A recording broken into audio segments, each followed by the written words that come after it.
Welcome back. Has only been, uh, it appears like the last video was exactly 1 year ago, on my birthday.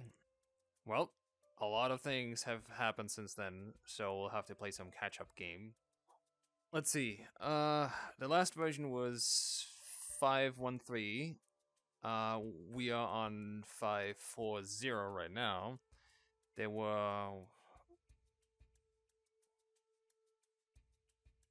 8 releases over the last 12 months, 2 of which were major releases to emerge in the latest code from Little Labs.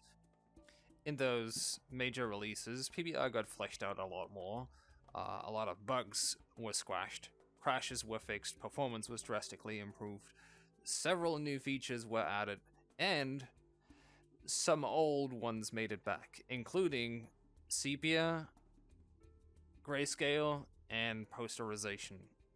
In addition, the option to choose your tone mapping style was added, which prompted me to include several extra styles in addition to the 2 default styles. These would be the good old Reinhard, Uncharted 2, and our sincerely hated filmic style. On top of that, we got several new graphics options. Tone mapping mix to set the amount of tone mapping we want to use, contact adaptive sharpening, and submorphological anti-aliasing, or in short SMAA as new anti-aliasing option.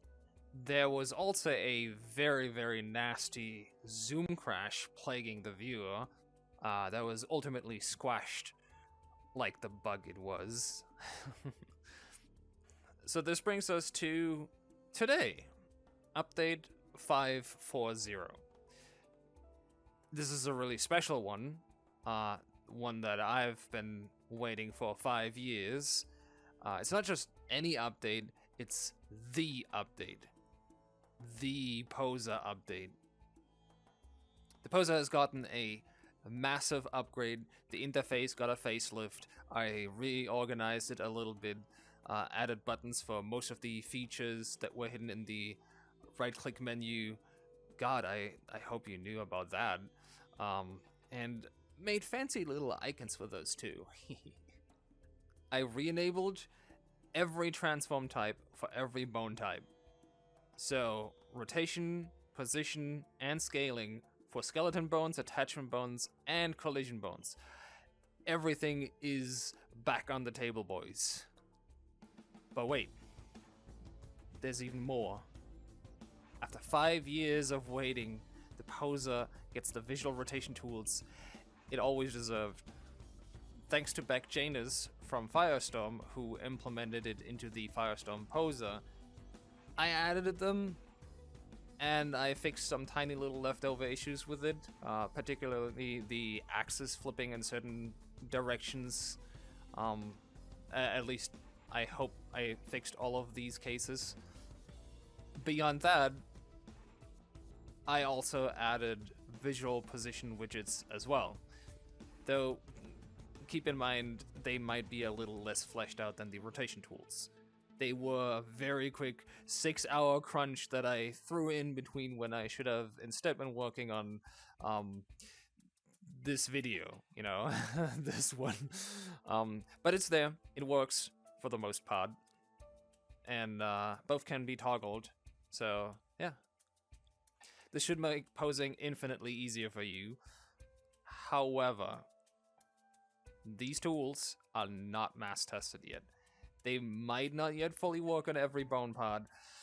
They might just be a little bit finicky, but overall they should be a massive improvement. So, another word of warning, the new buttons, the ones with the tiny little new cool icons that I added, they also might not work yet with every bone type. That is because they were hard-coded to not work with them at the time that position and rotation wasn't working with collision volumes and attachment bones.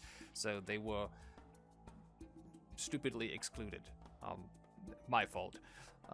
But I'll go back and make them compatible with it in the subsequent updates. So yeah, you can look forward for that. And that's already it for this update. Next up would be the promised explanation of what happened and why everything took so long.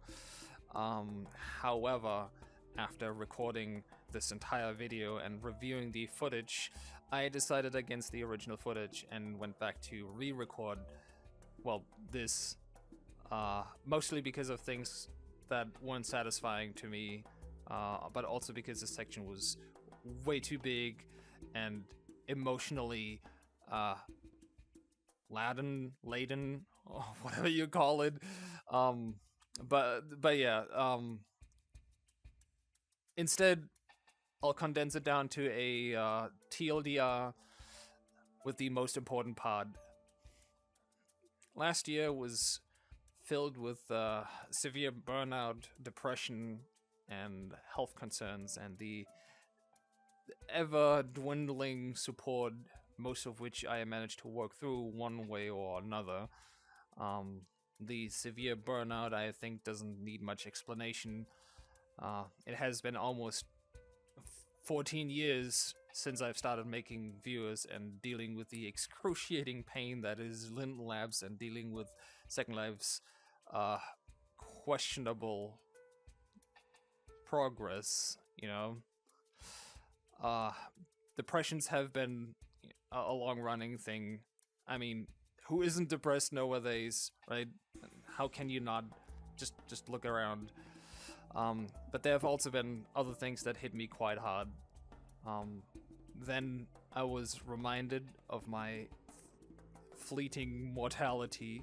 I don't exactly get younger, and neither do the people around me. I'm being constantly reminded of it, both with my own little excursion to the floor, a different way of saying I collapsed, and friends and family around me getting sick and diagnosed with all kinds of saddening health issues.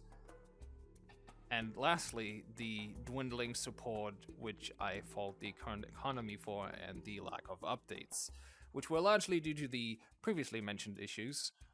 This forced me to look for additional work in form of commissions to, rake in a little bit of extra money to be able to pay the bills, which in turn made the whole, few updates situation even worse. Anyway, one last big thank you to all the patrons, past, present, and future, that support me and the viewer. Without this, I would be long gone. And with it, Black Dragon, and of course the POSA that we've all come to love. Well, it looks like it's that time again to say goodbye finally, so I'll see you in the next video. And for those of you that are still curious, I have no idea where Nado went. We've been looking absolutely everywhere. We looked in space.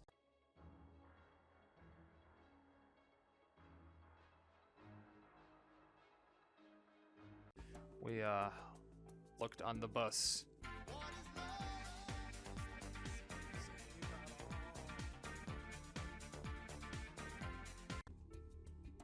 We looked underwater.